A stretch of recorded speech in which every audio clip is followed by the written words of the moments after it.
어떤 남편이 결혼 30주년이 되어 아내에게 특별한 선물을 주고 싶었습니다. 남편은 아내에게 무엇을 갖고 싶은지 물어보았습니다. 그때 아내는 선물은 필요 없으니 자신의 말을 2시간 동안 들어달라고 말하였습니다. 남편은 생각하기를 2시간 아내의 말을 들어주는 것이 무엇이 어렵겠는가 생각을 하였습니다. 아내는 남편이 이야기를 듣는 동안에 다른 이야기 하지 말고 맞아, 오라, 그렇지 이렇게 동의만 긍정의 말만 해달라고 부탁을 하였습니다. 그리고는 아내는 자신의 이야기를 시작하였습니다. 남편과 처음 만났을 때, 결혼하고 또 시집살이 하던 시절, 그리고 아기를 출산할 때 이야기를 쭉 하였습니다. 남편은 아내의 이야기를 들으면서 계속하여 자기의 의견을 말하고 싶었습니다. 그때 당신의 생각이 틀려. 그때 당신의 기억이 잘못됐어. 말하고 싶었다고 합니다. 그러나 아내는 계속해서 남편은 계속해서 아내의 이야기를 그냥 들어만 주어야 했습니다. 남편은 이 아내의 말을 들어주는 것이 쉬운 줄 알았는데 한 10분 지나니까 미칠 것 같았다고 합니다. 남편은 자신의 말을 하지 않고 그냥 듣기만 하는 것이 이렇게 어려운 줄 몰랐던 겁니다. 한 20분이 지나니까요, 죽을 것 같았다고 합니다. 그런데요, 한 30분이 지나면서 조금씩 마음이 바뀌기 시작하였다고 합니다. 30년 시간을 함께 부부로 살았는데 그동안 자신이 아내의 마음을 전혀 모르고 있었다는 것을 깨닫게 되었던 것입니다. 오랜 시간 함께 산다고 하여서 그 상대방의 마음을 다 알 수 있는 것은 아니죠. 30년의 시간이 흘러도 상대방의 생각과 마음을 전혀 모르고 살아갈 수도 있다는 것입니다. 우리가요, 믿음 생활하는 것도 똑같습니다. 교회 나와서요, 20년, 30년 예배 생활하고요, 교회 생활한다고 하여서 하나님의 마음을 다 아는 것은 아니라는 것입니다. 30년이 지나도요, 30년을 함께 믿음 생활하여도요, 하나님의 마음을 모를 수 있는 것입니다.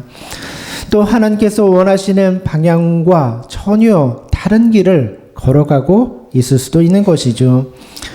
성경에 나오는 유대인들이 바로 이러한 잘못을 범한 사람들이었습니다. 유대인들은요, 아주 오랜 시간 동안 하나님의 말씀을 듣고 하나님 앞에 예배 드렸던 사람들입니다. 그런데 오랜 시간 하나님을 섬긴다고 말했던 유대인들은 이 땅에 오신 하나님의 아들 예수 그리스도를 알아보지 못하였습니다.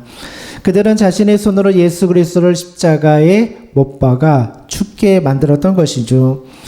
예수님은 누구보다 하나님을 잘 섬긴다, 하나님을 안다 말하였던 유대인들의 손에 죽게 되었던 것입니다. 예수님을 십자가에 못 박아 죽였던 유대인들은요, 그 이후에도 끊임없이 예수님의 제자들을 핍박하였습니다. 베드로와 요한이 나면서부터 걷지 못하였던 장애인을 고쳐주었을 때 그들은 베드로와 요한을 산헤드린 공의 앞에 세우게 되죠. 산헤드린 공의회는 예수님을 십자가에 못 박아 죽였던 유대인들의 최고 권위 기구이었습니다. 이러한 산헤드린 공의회 사람들은 베드로와 요한뿐만 아니라 그 이후에도 사도들이 복음을 증거할 때마다 감옥에 가두기도 하였던 것이죠. 끊임없이 교회를 핍박하였던 사람들은요, 저 멀리 있는 이방인들이 아니었습니다. 누구보다 하나님에 대해서 많이 배우고 알았던, 성경을 많이 알았던 유대인들이 주님을 핍박하였고 또 주님의 제자들을 핍박하였습니다. 산헤드린 공의회 사람들의 박해는 여기서 끝나지 않았습니다. 우리는 1월 첫째 주에 임원 헌신 예배를 드리면서 초대교회가 직분자들을 세우는 말씀 우리가 함께 나누었죠. 교회는 다양한 직분자들을 세웠습니다. 그러면서 7명의 집사를 세웠는데요.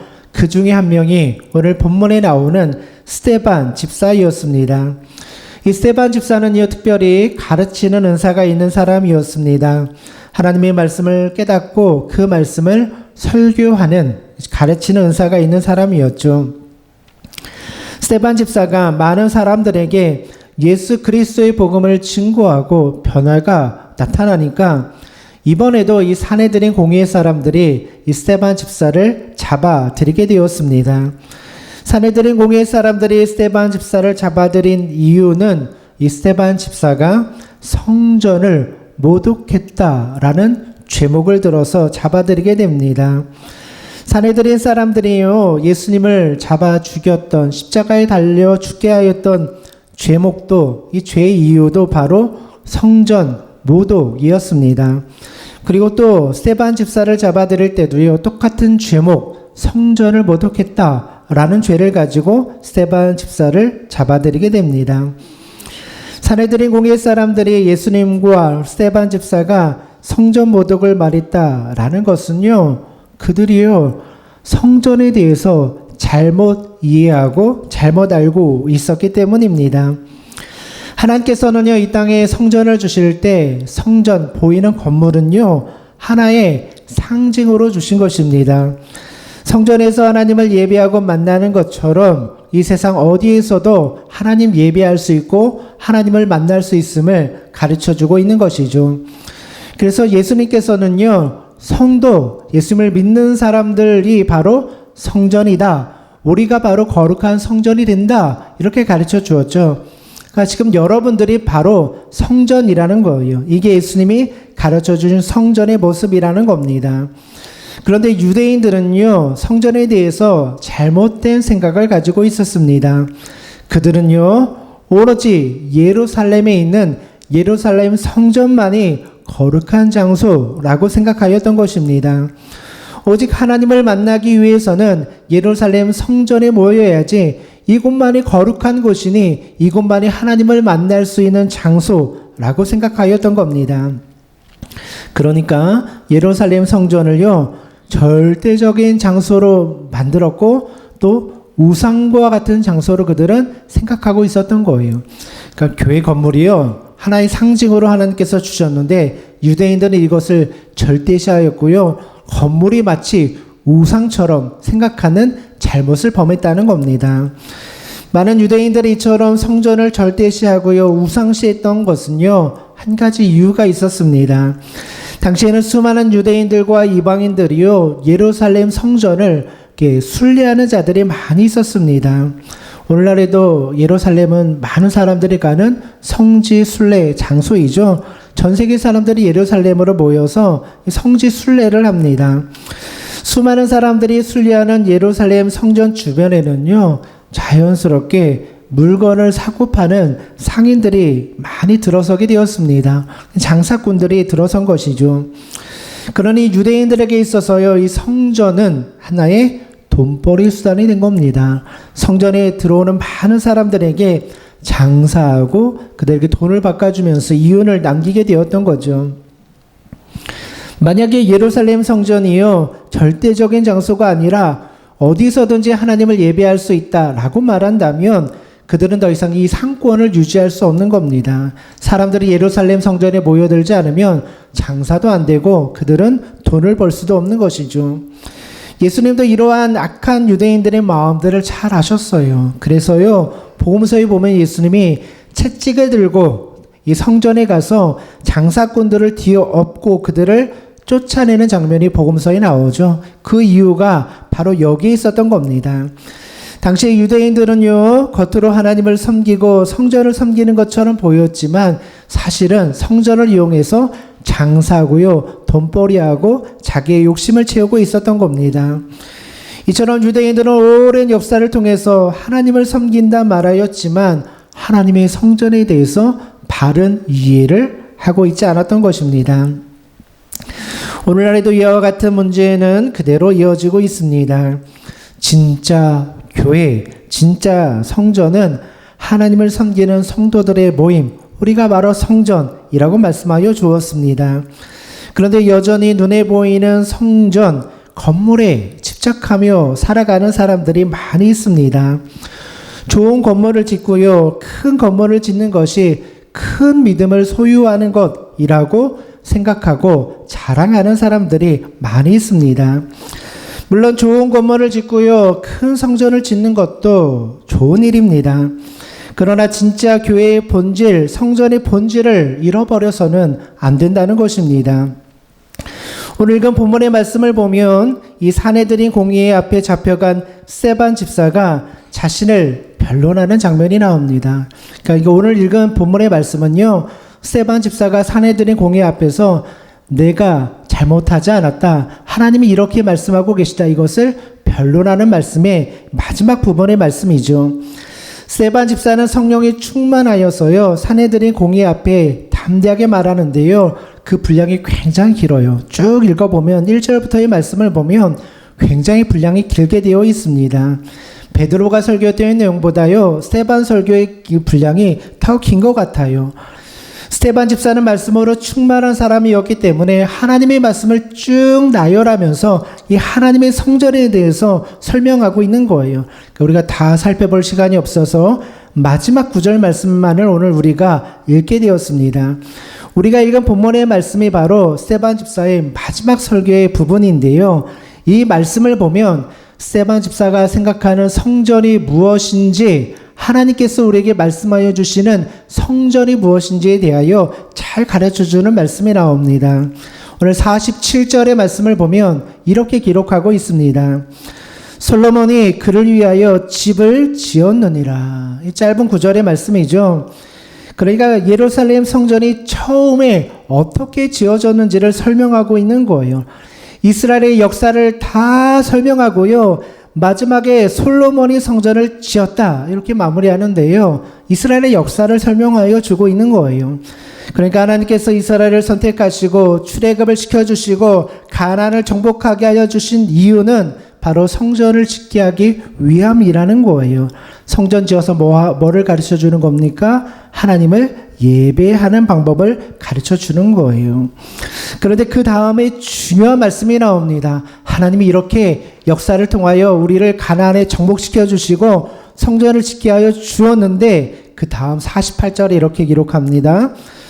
그러나 지극히 높으신 이는 손으로 지은 곳에 계시지 아니하시나니 선지자가 말한 바 주께서 이르시되 하늘은 나의 보좌요 땅은 나의 발등상이니 너희가 나를 위하여 무슨 집을 짓겠느냐, 나의 안식할 처소가 어디냐. 이 말씀은요, 스데반 집사의 말이 아니라 이미 구약 성경에 기록된 하나님의 말씀을 인용하여서 설명하여 주고 있는 거예요. 하나님은 손으로 지은 집에 갇혀 있는 분이 아니다. 이게 스데반 집사의 설교의 핵심이라는 거예요. 그러니 성전의 건물을 절대시하는 것은 잘못된 믿음이다, 이거 가르쳐 주고 있는 거예요. 바로 이 부분에서 사내들인 공회의 사람들, 유대인의 신앙과 이 스데반 집사, 예수 그리스도의 복음이 서로 충돌하고 있는 거예요. 예수님의 가르침과 유대인들의 생각이 전혀 달랐다라는 거예요.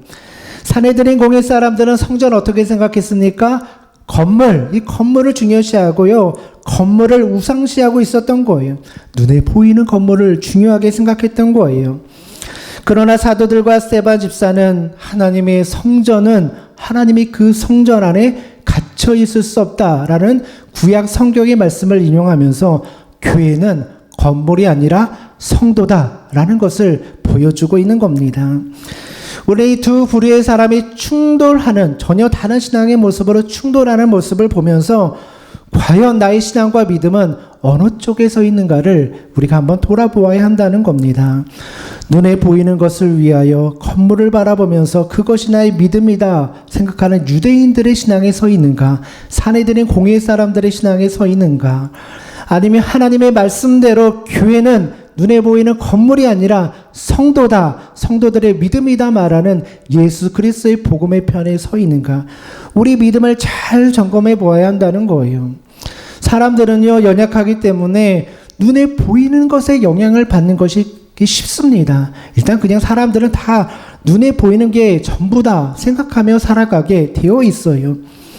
교회하면 가장 먼저 눈에 들어오는 것이 무엇입니까? 건물이 눈에 들어오잖아요. 그래서 사람들의 판단 기준은 건물이 큰가 작은가, 건물이 좋은가 나쁜가, 여기에 대한 관심을 갖는 사람들이 많이 있는 거예요. 건물이 얼마나 화려하고 좋은가, 이것을 보게 되더라는 거예요. 그래서 건물이 크고 화려하면 은혜가 넘친다 생각하고요, 그 안에 있는 사람들의 믿음도 크다, 이런 착각에 빠지게 되더라는 거예요. 사람들은요, 연약해서 눈에 보이는 것을 따라가게 되기 때문이라는 거예요. 그러나 하나님은요, 언제나 눈에 보이는 것을 중요하게 생각하지 않았어요. 눈에 보이는 것을 따라가라고 말하지 않았어요. 여러분, 진짜 신앙은요, 눈에 보이지 않는 거예요.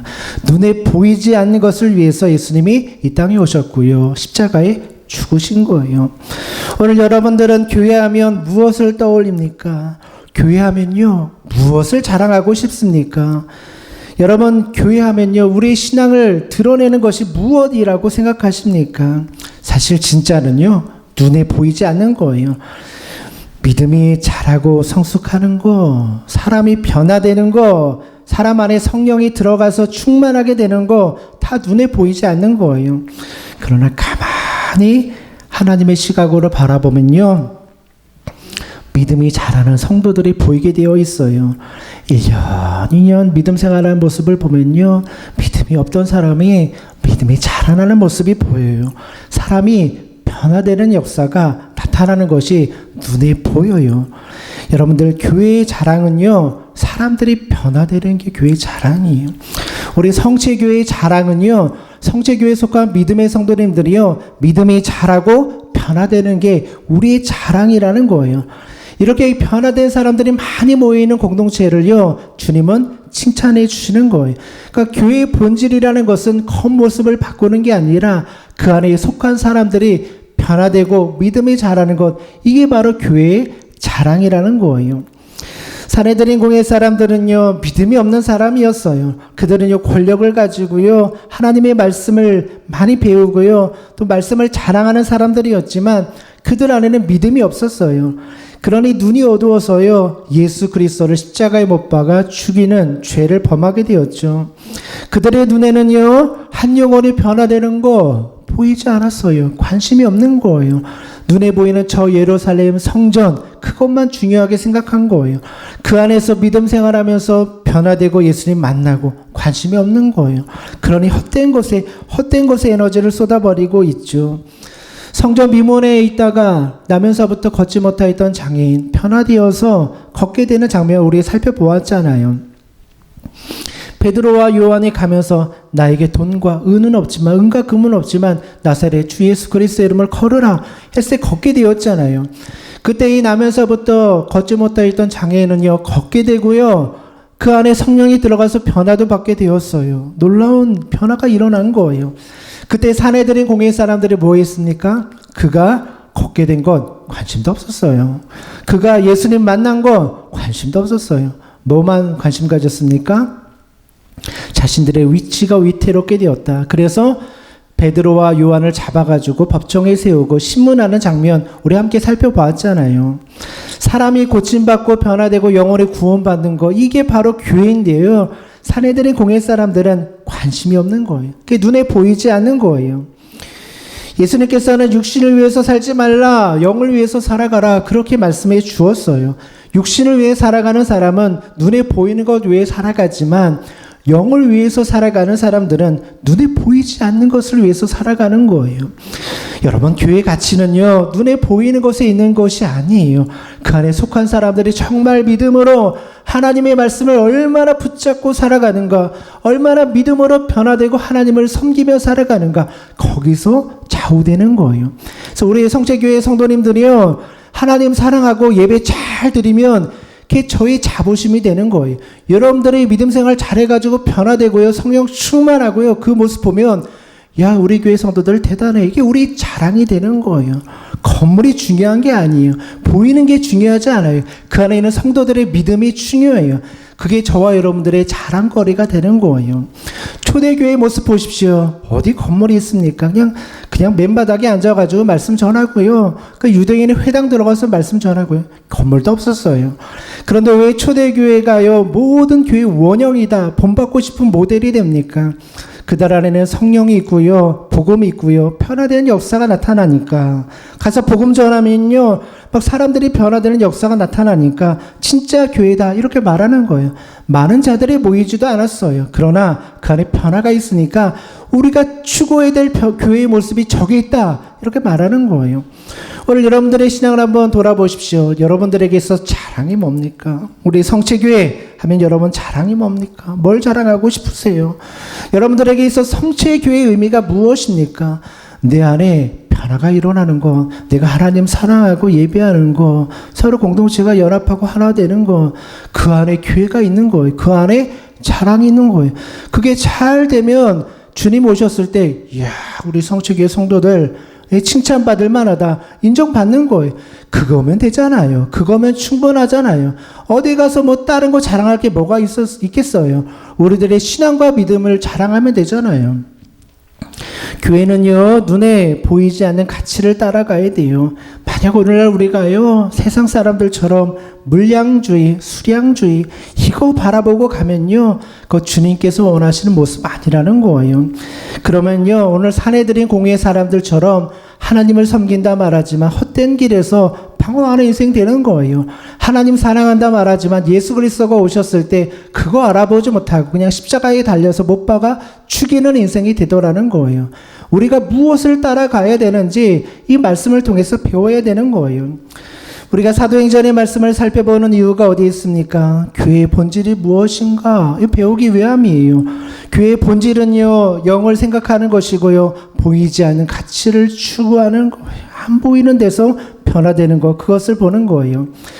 이것이 바로 교회가 추구해야 될 모습이고 또 하나님께서 우리에게 원하시는 기준이라는 거예요. 그렇다면 사내들인 공의의 사람들은 왜 하나님의 뜻에서 벗어나서요, 성전 건물에 집착하면서 예수님도 죽이고 사도들도 박해하고 또 이 스데반 집사도 잡아가지고 공의 앞에 세우게 되었습니까? 그 이유가 오늘 21절 말씀에 보면 스데반 집사는 이렇게 그들에게 말합니다. 51절 말씀 제가 다시 한번 읽어보겠습니다. 목이 곧고 마음과 귀에 할례를 받지 못한 사람들아, 너희가 너희 조상과 같이 항상 성령을 거스르는도다. 51절의 말씀을 보니까요, 스데반 집사가 사내들의 공의의 사람들을 향해서 이렇게 말합니다. 목이 곧고 마음과 귀에 할례를 받지 못한 사람들아, 이렇게 말합니다. 이 말씀은 법정에 서 있는 스데반 집사가 자기를 심판하는 공의의 사람들 앞에서 선포한 하나님의 말씀이에요. 재판을 받고 있는 피고인이 집행을 하고 있는 이 재판관 앞에서 어떻게 이렇게 담대하게 말할 수 있겠습니까? 스데반 집사는 그 앞에서 그 사내들인 공의의 사람들을 향해서 당신들은 목이 곧은 사람들이다, 이렇게 말하고 있어요. 그들의 교만이 그들의 하나님의 말씀을 듣지 못하고 무시하게 만들었다는 거예요. 목이 곧아서 하나님의 말씀 듣지 않고 무시하며 살아간다, 담대하게 선포하고 있는 거예요. 더 나아가 뭐라고 말합니까? 마음과 귀에 할례를 받지 못하였다, 이렇게 말해요. 여러분, 할례라는 것은요, 유대인들에게 있어서는 구원받은 증표와 같은 거예요. 그러니까 몸에 할례를 받아야지 난 유대인이고 구원받았다, 이러한 증표예요. 그런데 예수님께서 뭐라고 말씀하십니까? 몸의 할례를 받는 것이 중요한 것이 아니라 마음의 할례를 받는 것이 중요하다. 주님께서 말씀했죠. 그러니까 몸의 할례를 받는 것으로 구원받는 게 아니라 마음의 할례를 받아야 구원받는다. 무슨 말입니까? 마음으로 예수님 만나고 변화되어야지, 그래야지 구원받는 것이지 율법적으로 몸에 할례 받는 것 같고 구원받는 것 아니다. 그거 가르쳐 주신 거예요. 그 말씀을 인용해서 스데반 집사가 유대인들, 사내들인 공의 사람들을 향해서 외치는 거예요. 당신들은 마음과 귀에 할례를 받지 않은 사람들이다. 무슨 뜻입니까? 마음속에 예수님도 없고 하나님을 믿는 믿음도 없어서 당신들은 구원받지 못한 사람들이야, 이러한 뜻이에요. 마음의 할례를 받지 못하였다라는 것은요, 유대인들에게 있어서는 구원받지 못했다, 그러한 뜻으로 설명해 주고 있는 거예요. 당신들이 지금 법정에 서가지고 큰 소리 치고 있지만 실제로 당신들이 예수님 십자가에 못 박아 죽이고 당신들은 믿음도 없어서 구원받지 못한 사람들이야, 이것을 지금 스데반 집사가 선포하고 있는 거예요. 사실 이 상황을 보면요, 말이 안 되는 거예요. 사내들인 공의의 사람들이 말 한마디만 하면 스데반 집사는 당장에 그냥 목을 쳐서 죽을 수도 있는 상황이었어요. 그런데 오히려 스데반 집사는 사내들인 공회 사람들 향해서 담대하게 선포하고 있는 거예요. 당신들 마음과 귀에 할례를 받지 않아서 예수님도 없고 구원도 못 받은 사람들이야. 너희들 어떡할 거야? 왜 사내들인 공회의 사람들은요, 성전에 대하여 잘못된 생각을 하고 있었습니까? 그들이요, 진짜 예수님을 만나지 못했기 때문이에요. 그 마음속에 예수님이 없으니 여전히 세상적인 가치관, 세상적인 기준으로 살아가는 거. 이게 사내들인 공회 사람들의 문제예요. 예수님이 없으니 세상적인 기준이 그들을 지배하고 있는 거예요. 그런데 더 큰 문제는 스스로 자신의 문제를 깨닫지 못하는 거예요. 내 안에 믿음이 없다. 내 안에 할례를 받지 못했다. 내 마음이 변화되지 못했다. 내 귀가 할례를 받지 못해서 하나님의 말씀을 깨닫지 못한다. 스스로 모르는 거예요. 진짜 문제는 이거죠. 스스로 하나님을 잘 섬긴다 말하는데 스스로 깨닫지 못하는 거예요. 여러분, 우리들도요, 이 사내들인 공회 사람들과 다른 게 뭐가 있겠어요? 30년을 교회에 와서 예배 드리고 하나님을 섬긴다 말하는데 우리가 들었던 하나님의 말씀이 얼마나 많겠어요? 얼마나 많은 시간을 들었겠어요? 그래도 하나님을 모를 수 있다는 거예요. 30년을 같이 산 부부도요, 1시간 이야기 들어보니까 그때 깨닫게 되는 거예요. 내가 이 사람의 마음을 이렇게 모르고 살아갔구나. 그때서야 깨닫게 되더라는 거예요. 하나님을 섬기는 우리들도 마찬가지 아닙니까? 30년, 40년을 자랑할 것이 아니라 내가 정말 하나님의 마음을 아는가? 정말 내가 믿음으로 살아가는가? 이걸 점검해 보아야 된다는 거예요. 내 안에 정말 예수 그리스도가 들어와서 내 마음이 변화되어서 하나님의 말씀대로 살아가고 있는가? 주님 이거 한 가지 묻고 계신 거예요. 중요한 것은요, 마음과 귀가 할례를 받는 거예요. 내 마음속에 진짜 예수 그리스도가 들어와서 예수 그리스도의 마음을 품는 게 가장 중요한 거예요. 할례를 받아야죠. 귀가 할례를 받아야지 귀가 열려서 하나님의 말씀이 들리는 거예요. 말씀은 듣는데 그 말씀을 무시하고 그냥 내 방법대로 살아가면 그 귀 할례 받지 못한 거예요. 말씀이 들리지 않는데 어떻게 구원을 받고요? 어떻게 하나님의 나라를 우리가 볼 수 있겠습니까? 우리는 목이 곧아서요, 교만하여서 하나님의 말씀을 무시하고 살아갈 때가 너무나 많이 있어요. 매일같이 말씀이 들려오고요, 말씀의 홍수 가운데 살아가고요, 그냥 방송만 틀면은 하나님의 말씀이 줄줄이 나오지만 그 말씀이 나와는 상관없는 것처럼 살아간다면 그 말씀이 나에게 무슨 의미가 있겠습니까?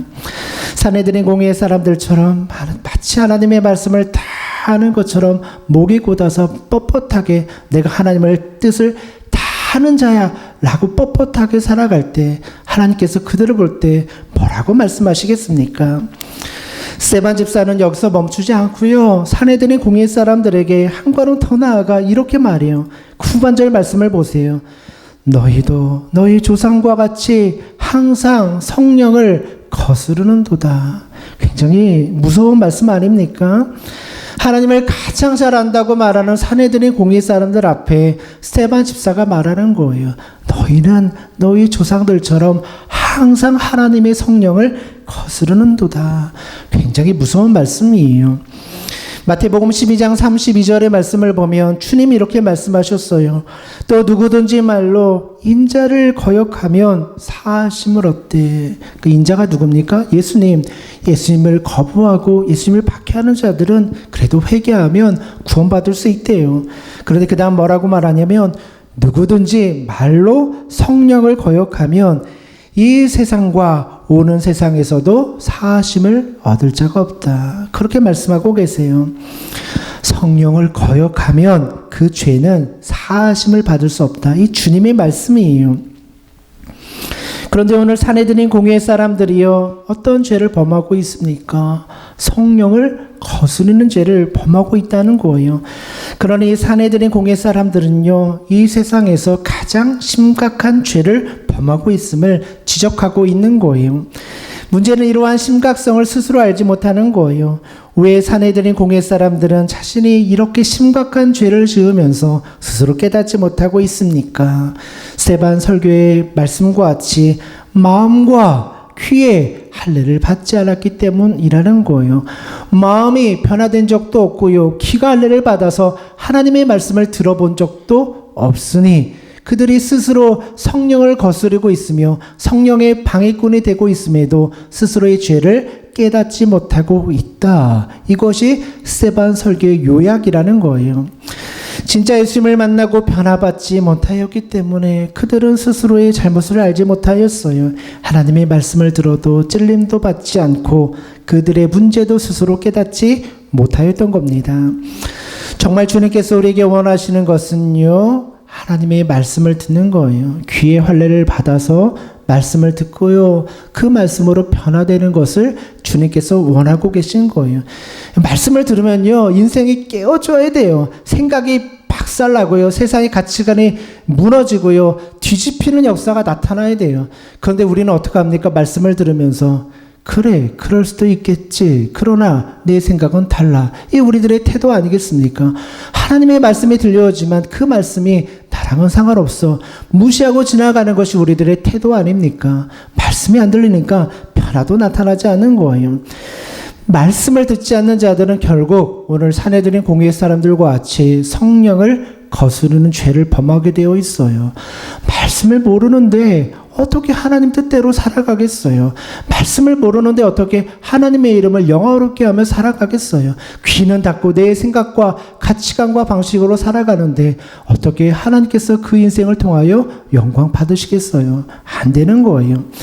그러니 우리는요, 날마다 하나님 말씀 앞에 서야 돼요. 겸손하게 서야 돼요. 30년 성경을 읽었어도 다시 처음 보는 것처럼 겸손하게 설 수 있어야 돼요. 10년 하나님의 말씀 설교했다고 말씀 알겠어요? 몰라요. 그냥 매일같이 하나님 말씀 앞에 설 때는 나는 처음 하나님의 말씀을 대하는 것처럼 겸손하게 묵상하고 또 묵상하고 하나님의 뜻을 구하는 거예요. 겸손한 자, 낮은 자세로 하나님 말씀 앞에 설 때 그때 하나님의 말씀이 들리는 거예요. 내 마음을 두드리고 치고, 그래, 내가 잘못 생각했지, 내가 잘못 살았지, 그때 깨닫게 되는 거예요. 그때 변화도 일어나고요, 그때 진짜 성도가 되는 거예요. 이런 변화가 일어날 때 그 사람들을 통해서 교회가 변화됐다, 목회자도 자랑하는 거. 와, 우리 교회 성도들은 변화되는 성도들이야. 말씀 들으면 반응하는 성도들이야. 그게 우리들의 자랑거리가 되는 거예요. 성체교회의 자랑거리가 되는 거예요. 그동안 우리가 세상적인 기준과 가치관으로 살아갔다면요, 우리 한번 초대교회의 모습을 보면서 우리들의 신앙을 점검해 보아야 되죠. 사랑하는 성도 여러분, 눈에 보이는 것이 전부가 아닙니다. 눈에 보이지 않는 영적인 세상, 하나님의 나라, 영적인 일들을 바라보며 살아가시는 우리 믿음의 성도님들 되시기를 주님의 이름으로 축원드립니다.